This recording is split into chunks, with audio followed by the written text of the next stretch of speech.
कि सिल्लू बलहारा और मुस्कान बलहारा मामले में सिल्लू बलहारा को बाइज्जत बरी कर दिया पंचायत ने, न केवल कोर्ट ने। कोर्ट में अभी तक मामला पेंडिंग है, यानी कि अभी तक चालान भी पेश नहीं हुआ है, ट्रायल बाकी है, अभी तक तो इन्वेस्टिगेशन भी बाकी है। और जो लोग ये कह रहे हैं कि मुस्कान बलहारा और उसके परिवार को इंसाफ मिल गया, end of the day panchayat ने सब कुछ सल्टा दिया, पंचायत ने सब कुछ जो है वो बरी कर दिया, तो मैं इसके लिए आपको कहना ये चाहता हूं कि अभी तक ट्रायल पेंडिंग है, अभी तक वो चीजें पेंडिंग है जिनकी रिपोर्ट आनी बाकी है।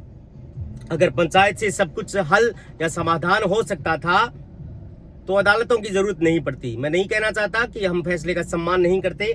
जब तक सिल्लू का ससुर मुकदमा लड़ने के लिए तैयार था, उनको न्याय दिलाने के लिए मुस्कान को, तब तक बातें ठीक थी, हम भी उनके साथ थे। लेकिन अब उन्होंने जो है वो राजीनामा कर लिया इस मामले के अंदर, तो हो सकता है पुलिस सांठ गांठ करके इसमें एफआईआर लगा दे और झूठी रिपोर्ट मान ले। लेकिन अभी तक रिपोर्ट्स आनी बाकी हैं, अभी तक रिपोर्ट्स वो आनी बाकी हैं जो फोरेंसिक जांच है।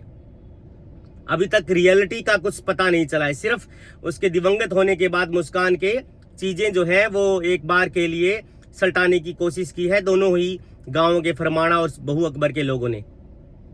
लेकिन मेरा कहना है, क्या मुस्कान को न्याय मिला? सिल्लू को आप हो सकते हैं ये समझ सकते हैं कि न्याय मिला है, उसको बरी किया है, रिलीफ मिली है, लेकिन क्या मुस्कान ने इसीलिए आत्महत्या करी थी या इसीलिए उसके साथ ये ट्रेजेडी हुई कि उसके जाने के बाद उसके बेटे के नाम संपत्ति करवाई जाए? बेटे की संपत्ति तो ऑलरेडी भी उसके नाम आनी थी। दिस इज नॉट जस्टिस, ये न्याय नहीं है। न्याय है न्यायार्थ अपने बंधु को भी दंड देना धर्म है, यानी कानून की किताबों में कहा गया है कि अन्याय सहकर बैठे रहना यह महादुष्कर्म है, न्यायार्थ अपने बंधु को भी दंड देना धर्म है। क्या सिल्लू ने प्रेस कॉन्फ्रेंस करके या पंचायत में ये बात कही कि मुझे मुस्कान के साथ न्याय चाहिए, जो भी उसका दोषी हो, किसकी वजह से उसने सुसाइड करी? एक बार वो आकर के बताएं और ये बताएं कि हाँ इसमें ये दोषी हैं।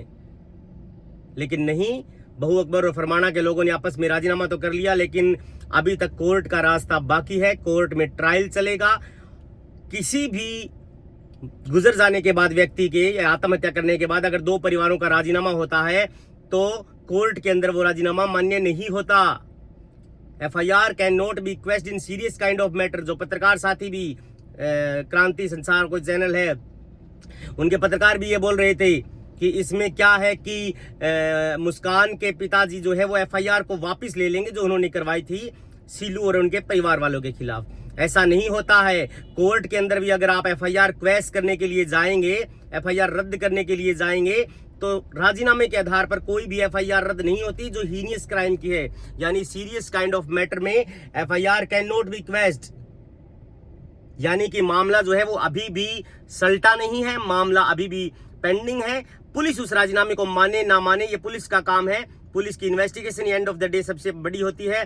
कोर्ट के अंदर इस मामले को लेकर के ही राजीनामा, यानी कि गवाह हॉस्टाइल या फिर तमाम एविडेंस कलेक्ट ना करने या तमाम जो है वो रिपोर्ट्स जो है वो इस प्रकार से लगाई जाए कि इसने सुसाइड करी है। लेकिन क्या एंड ऑफ द डे उसको जो है वो जस्टिस मिला मुस्कान बलहारा को? और मुस्कान बलहारा को अगर जस्टिस चाहिए ही था उनके परिवार वालों को, तो वो जस्टिस की लड़ाई लड़ते। प्रॉपर्टी तो हार्दिक के नाम पहले भी थी, अब भी हो जाएगी। क्या मुस्कान इसी कारण इस दुनिया से चली गई कि 50 लाख की एफडी उसके बच्चे के नाम कराई जाए? नहीं, मुस्कान के मन में कुछ और बात थी, उसके दिल में दर्द था, इसीलिए वो इस दुनिया से रुखसत हो गई। वरना कौन रुखसत होता है? कभी मरने का मन करे तो हॉस्पिटल का चक्कर लगा लेना। जीने के लिए लोग क्या क्या नहीं करते। अगर सुसाइड कोई करने के लिए जा रहा है तो वो इस दुनिया से हार गया है, वो सबसे पहले अपने आप से हार गया है। और इसके लिए जो दोषी हैं उनको ये काम बनता है पुलिस का कि वो राउंड अप करे और जो है वो ट्रायल के लिए कोर्ट में सहयोग करे, तमाम एविडेंस कलेक्ट करे। लेकिन यहाँ पर तो कहानी ही कुछ और है। दोनों परिवारों के लोग आपस में बैठ करके, गांवों के लोग बैठ करके उन्होंने राजीनामा कर लिया, लेकिन ये राजीनामा मान्य नहीं होता। अगर राजीनामा इस प्रकार से मान्य होता तो बड़े बड़े केस जो है कोई किसी का मर्डर करके आपस में राजीनामा कर ले, नहीं, कोर्ट में है जो इस संसार से चला गया उसको जस्टिस, उसको न्याय कैसे मिलेगा? ये तमाम चीजें देखने वाली है। हालांकि अभी भी ट्रायल बाकी है, अभी भी इन्वेस्टिगेशन बाकी है। देखते हैं पुलिस इस मामले को लेकर के क्या करती है। लेकिन कोई भी व्यक्ति इस मामले को लेकर के ये सोच रहा है कि ये राजीनामा कर लिया और एफआईआर सलट गई, ऐसे एफआईआर नहीं सलटा करती। एफआईआर गंभीर प्रकृति के अपराध में राजीनामा मान्य नहीं होता।